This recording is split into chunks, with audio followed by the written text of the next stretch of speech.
Good day mga kaibon, ano. So para po sa mga natututunan natin dito sa ating munting ibonan, pwede nyo pong gawin para gusto nyo pong magparami ng ibon. So, ito po, ano, mas maganda pong gawin nyo ay bibili kayo ng pares sa ibang mga breeder, ano.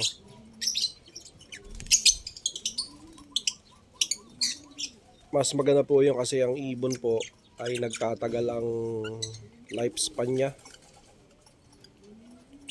Pagka magkaiba po yung pinagbilhan niya, halimbawa po ibibili kayo ng pares, babae at lalaki,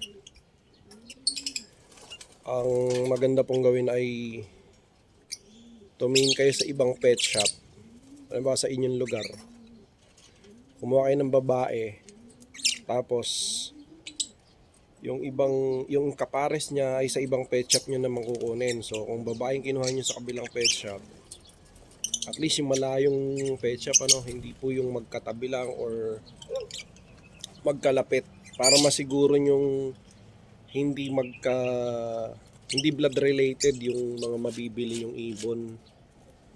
Dahil po napapansin ko sa aking mga ibon is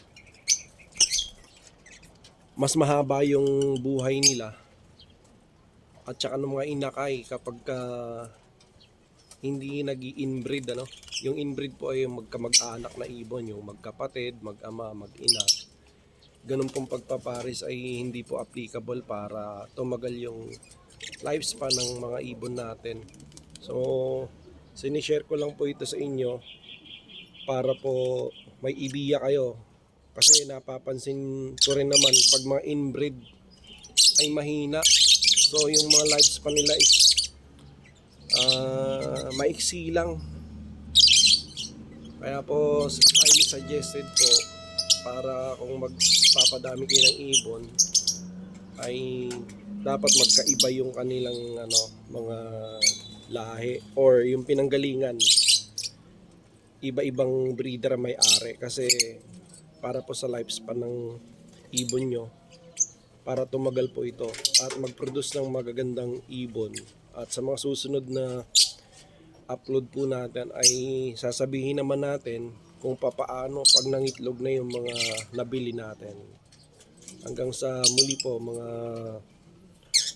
kaibon, share ko lang po yung aking natututunan dito sa aking ibonan. Maraming salamat po.